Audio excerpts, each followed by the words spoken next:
Spiderhead time. Yeah, so Spiderhead, which is the new movie by Joseph Kosinski, which co-stars Miles Teller. Our friend. And if those two names ring a bell, it's because they were both involved in Top Gun Maverick, which is the huge hit. Dystopian sci-fi fantasy. Is there any other kind?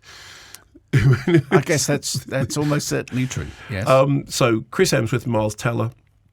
Miles Teller made Oblivion before Top Gun, so obviously, it has kind of genre stuff.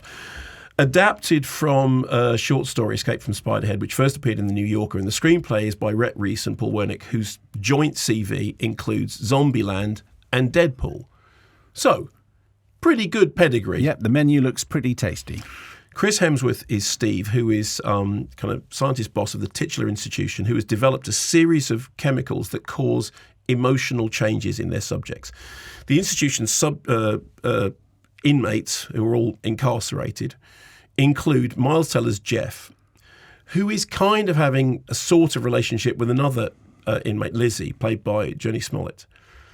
None of that matters, however, when Jeff is placed in a room with another female inmate and given love-actin and Verbaluse, which drives them both... Give them what? Love-actin. That's a drug. Yes, and Verbaluse. It's another drug. Yes, which make them extremely excited, aroused in an Elvis-like manner, yes. Tying it back to the time, and Verbaluse, which makes them talk about rubbish. What's happening, whilst watched from behind a wall of glass by Chris Hemsworth and his assistant. Here's a clip.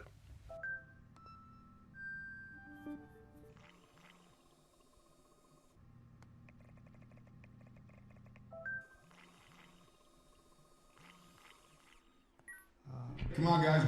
Words. Okay, yeah, she's starting to look pretty good. Yeah, she's looking really, really good. Heather?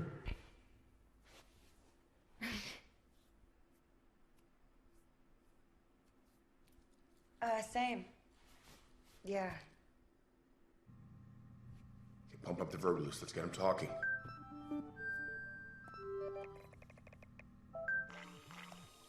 God, she's so beautiful. Yeah, don't tell us. Tell each other. Oh my God. You're stunning. You're gorgeous. I'm so sorry. I don't know why I didn't see it before. It's okay. You're the most beautiful thing I've ever seen in my life. Hard cut. So yeah, anyway. Very hard cut. I like the fact on the dial you could see lethal and safe. Lethal and safe, exactly. And the love-actin and the Verbaluse. So there are a couple of all right ideas in this. I mean, obviously, it's from a source material which is satirical, but is also dealing with, things like, societal dysfunction. And there is some nice cruelty in the way that Chris Hemsworth's character gets the lab rats to administer fear-inducing drugs to each other and starts playing these kind of psychological games. The problem is it can't decide whether it's how seriously to take itself. And in the end, it's rather silly. I don't mean satirical, I mean silly, which is an important distinction. So it feels like it doesn't quite know what tone it's adopting. Some of the backstory revelations are very, very dark indeed. But because it has this kind of slightly bouncy comedic tone, it ends up being neither as creepy nor as pointedly societally satirical as it should be. Honestly, it feels like a short story expanded to feature length, which is kind of, I suppose, when you look at the source, is kind of expected. But I think the problem is when you have this level of talent on screen and behind the camera. Joseph Kosinski made Top Gun Maverick.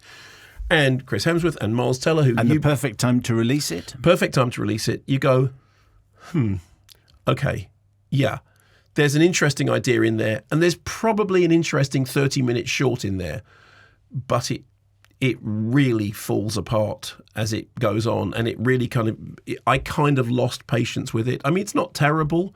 It's just not great by any means at all. It really should be better than it is.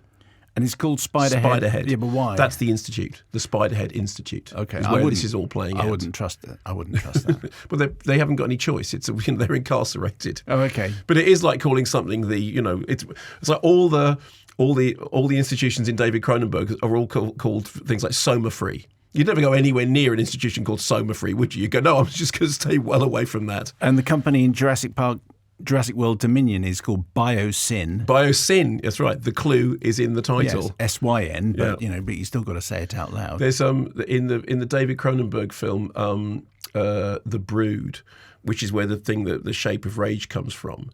Every single thing about the company in the Brood that's doing the psychoplasmics. I mean, the very fact that it's called psychoplasmics, you think, I'm sorry, I'm not getting involved with anything that's called psychoplasmics. No, that does sound, It does sound very bad. very disturbing. Yeah. Anyway, it's a shame because I was kind of really looking forward to Spiderhead, and then it was like, oh.